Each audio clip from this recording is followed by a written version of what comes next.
ঢপ মানে হচ্ছে আকার, বা ঢপ মানে মূর্তিও বোঝায়। সেই কারণে বেঢপ মানে কদাকার।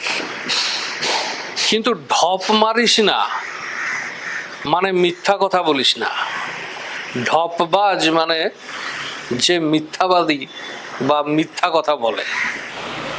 ঢপের কীর্তন চলছে মানে পুরোপুরি মিথ্যার ভাষণ চলছে, মিথ্যা গল্প গুজব চলছে। তো এই ঢপ, ঢপবাজ, ঢপের কীর্তন,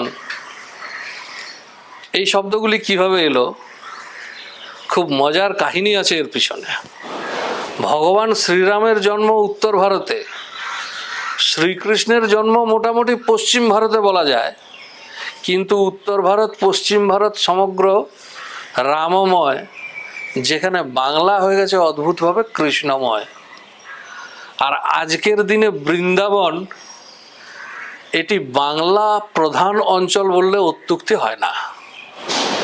মহাপ্রভু শ্রী চৈতন্যের আগমনের পরে বাংলার ধর্মীয় জীবনে একটা বিশাল পরিবর্তন হয়।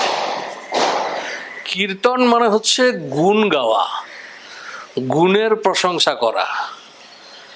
তো বিশেষত কীর্তন বলতে দেবতাদের উদ্দেশ্যে তাদের গুণকীর্তন করা, তাদের প্রশংসা করা, এইটি বোঝায়। কিন্তু বাংলায় কীর্তন মানে কৃষ্ণ কীর্তন, অর্থাৎ কৃষ্ণের বন্দনা। তো এই যে কৃষ্ণময় বাংলা, এটির মূলে নিঃসন্দেহে মহাপ্রভু শ্রী চৈতন্য। এই কৃষ্ণ ধর্মের প্রচার, এর সঙ্গে সঙ্গে এসেছে কৃষ্ণ কীর্তন। কীর্তন আগেও গাওয়া হতো, কিন্তু মহাপ্রভুর আগমনের পরে যখন শ্রীকৃষ্ণের কীর্তন বাংলাদেশের গলিতে গলিতে, বাংলাদেশের ঘরে ঘরে গীত হতে আরম্ভ করলো, তখন এর মধ্যে অনেক পরিবর্তন শুরু হয়। যে রাগ প্রধান কীর্তন, সেখান থেকে বাংলা অঞ্চলে খুব সাধারণ আধুনিক সঙ্গীতের মতো ঘরোয়া সুরে কীর্তন গাওয়া শুরু হয়। তো এই কীর্তনের মধ্যে একটা পরিবর্তন আছে।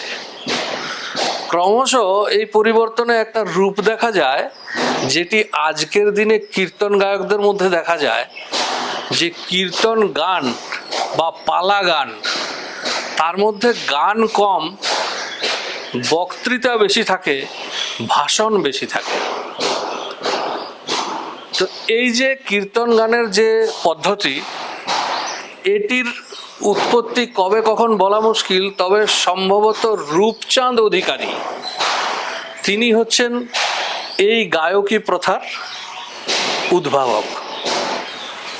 এই রূপচাঁদ অধিকারী অষ্টাদশ শতাব্দীর লোক ছিলেন। তো এই রূপচাঁদ অধিকারীর গায়কী বা তার গানের পদ্ধতি, তিনি যে কীর্তন গানে একটি নতুন ঘরানা নিয়ে এলেন, যেটি ঢপের গান বা ঢপের কীর্তন হিসাবে পরিচিতি পায়। পরবর্তীতে আরও একাধিক এই ঢপের কীর্তন গায়কের সেই সময় আগমন ঘটে। তাদের মধ্যে সুবিখ্যাত ছিলেন মধুসূদন কান। তার জন্ম হয়েছিল 1818 খ্রিস্টাব্দে আজকের বাংলাদেশের যশোর জেলায়। তো এই মধুসূদন কান এই ঢপের কীর্তনকে আরও উচ্চতর মাত্রায় নিয়ে যেতে সক্ষম হয়েছিলেন। কলকাতা সহ বাংলার বিভিন্ন অঞ্চলে এই ঢপের কীর্তন প্রচণ্ড জনপ্রিয় হয়েছিল। তো যে কথা বলছিলাম, এই ঢপের কীর্তন, এর মধ্যে গান কম, ভাষণ বা বক্তৃতা বেশি থাকে বা থাকতো। তো যারা এর বিরোধী হয়ে গেলেন বা যাদের এটা ভালো না লাগতো, তাদের কাছে ওটা ছিল ঢপের কীর্তন, অর্থাৎ শুধু ভাষণবাজি। এখন এখান থেকে সরে এসেছে ভাষণ দেওয়া মানে, মিথ্যা ভাষণ দেওয়া মানে হচ্ছে ঢপের কীর্তন করা, আর ঢপ মানে হচ্ছে মিথ্যা। আসলে ঢপ একটি গানের পদ্ধতি বা একটি গায়কী বা গানের ঘরানা বলা যেতে পারে, বিশেষত কীর্তন গানের ঘরানা বলা যেতে পারে বা বাউল গানের ঘরানা বলা যেতে পারে।